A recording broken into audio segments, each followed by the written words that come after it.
The Straits Times' Malaysia Bureau Chief has confirmed in an exclusive that Malaysia's Finance Minister Zafrul Aziz will be appointed Treasurer of Selangor Barisan Nasional on July 31st. According to sources, Mr. Zafrul has also gained the blessings of most of UMNO's top brass to contest in the state for the upcoming general election.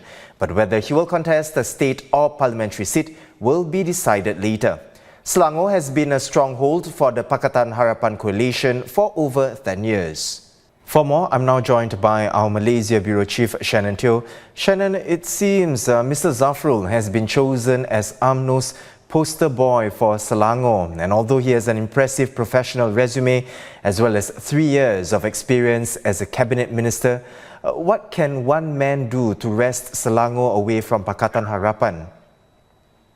Well, just one man, realistically, not much, but it's about a confluence of factors, right? If you look back to 2018, what could one man, Tun Mahathir, do? Not much either, but everything was coming together at that point. There was a lot of disenchantment with the Najib-led UMNO government at that time, but it just need a little push to cross the line, and in that case, it was having a candidate for Prime Minister that people could get behind.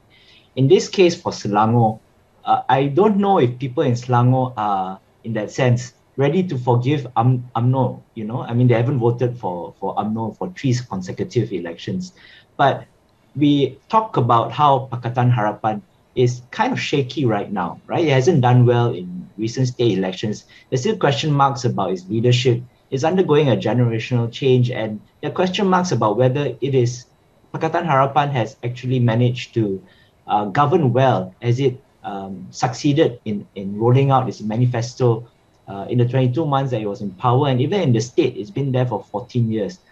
Are people really very happy with Pakatan Harapan there? So now that's the question. If there are a confluence of factors coming together and unhappiness with Pakatan Harapan, a resurgence of confidence in UMNO, then the last part of the equation is, well, who leads UMNO in Selangor? Who is your candidate to bring this state to the next level? Yeah, they've been missing that for the past 2 elections.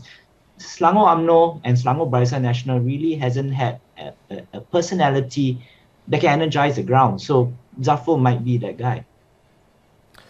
Talking about generational change, Shannon, is the appointment of a younger candidate like 49-year-old Mr. Zafrul all part of UMNO's plans to refresh its image as Malaysia's grand old party? I think if you look at UMNO and you look at their leadership lineup right now, most of the top guys are in their 60s, right? If you compare that with other parties, yes, Anwar Ibrahim is still around and so on and so forth. But if you look at the second liners, PKR just elected Rafizi Ramli. He's in his 40s as deputy president. DAP just had an entire generational shift, right? A lot of leaders in their 30s are now in the central leadership. Even before this shift, we knew people like Tony Pua in his 40s. Guan Eng is in his 50s. He's not in his 60s yet, I believe.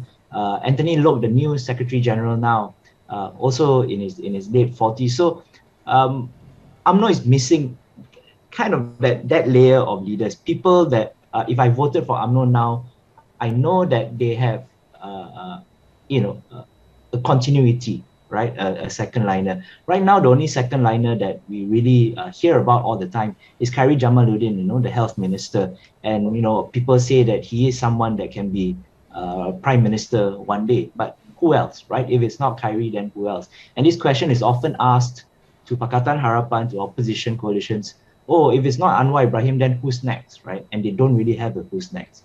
I think for UMNO, it's important that because they are the dominant party, they've been around for so long, to have more hope than just, we're going to wait for Khairi to become prime minister, which may or may not happen. So having Zafrul around, there are other names as well, but they need to step up their game as well. And maybe the internal competition with someone like Zafrul coming in, is well respected. He has a good professional resume as an ex-banker at the top levels.